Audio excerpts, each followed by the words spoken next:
Christian and Coco Chanel are the focus of this, and we learn through his relationship with Lelong many things about Dior that wouldn't have been revealed otherwise. But fashion needs a new leader, a figurehead.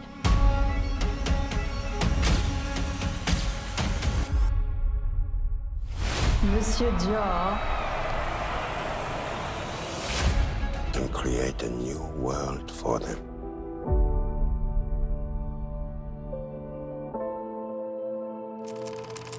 ¿Qué ver? Con MaVi Gangi. I feel that it's like a huge movie because there's a lot of production on it, all the costumes, and the people that doesn't know this part of the story don't even imagine the impact fashion had in that time in the world, in the whole world. Yeah, exactly, and that's something that is really fascinating to explore because there are really complex and inspiring stories of artistry. So it happens to be fashion, but it's artistry and it's self-expression, and the power of that expression to bring a world back to life for us has been very inspiring, and we hope that an audience experiences it in an entertaining and inspiring way as well. Yeah, I can not only imagine how Christian managed to design so beautiful gowns in all that stress he was living in, you know? Yeah. It's really true. Yeah, Lorenzo, why do you think people is gonna love this show? Why do you think it's relevant nowadays? Well, you know, what's so interesting is when you start a project like this, you don't know when it's going to arrive to show to somebody. I think it's actually kind of remarkable how much is going on in this show that is very reflective of our society today, and vice versa, you know.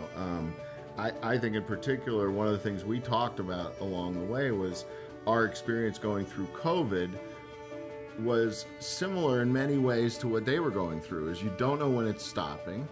It's lethal. It is isolating. It is and it's a collective experience.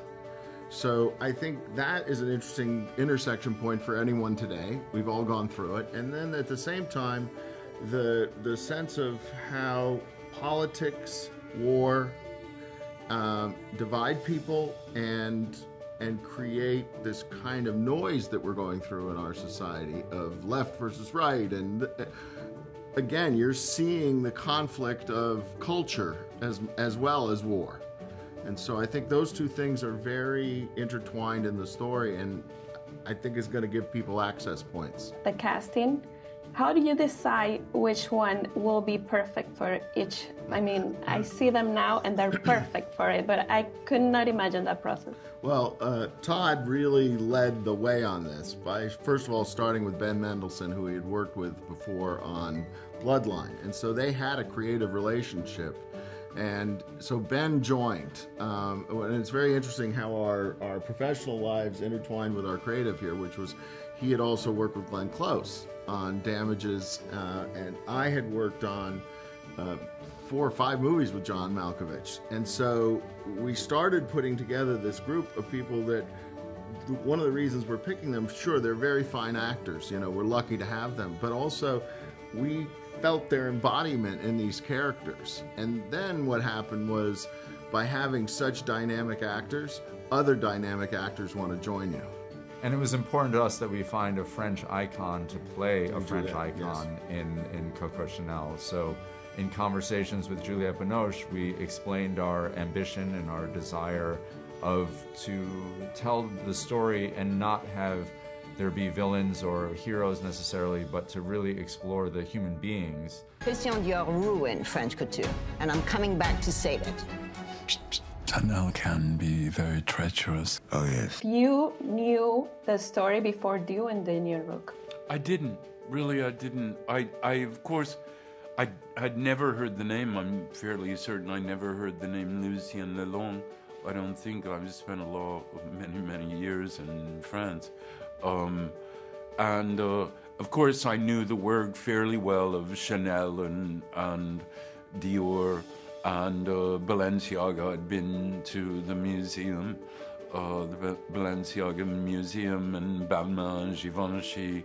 Of course, I knew of them and a bit of their work and everything. Pierre Cardin, actually, he happened to buy most of the valley of the village, the area where we have a house in France, Pierre Cardin. So I'd even met him.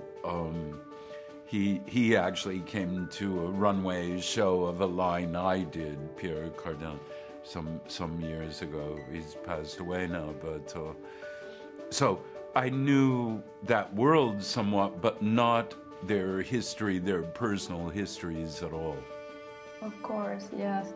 And John, how did you prepare for this role? Did you get to ask somebody, read some books, watch some videos? I don't think there were books. I read some pieces and some parts of things.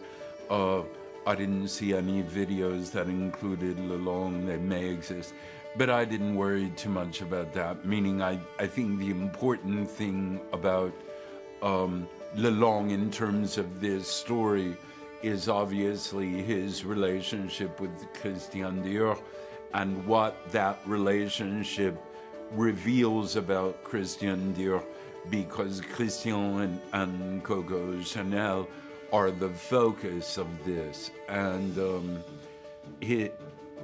we learn through his relationship with Lelong many things about Dior that wouldn't have been revealed otherwise.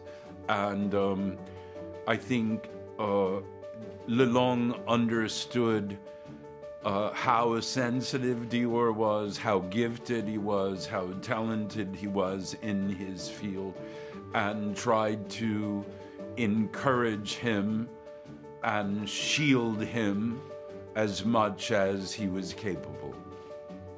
Yeah, I mean, he knew that Christian Dior was a gold mine or a gold egg for him. Mm-hmm. Yeah.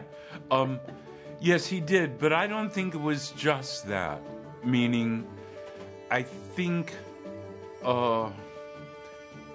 at least in this series, he had a lot of sensitivity towards Christian Dior and wanted the best for him, and was both a boss and a protector and a cultivator and appreciator of Dior's talent, which was considerable.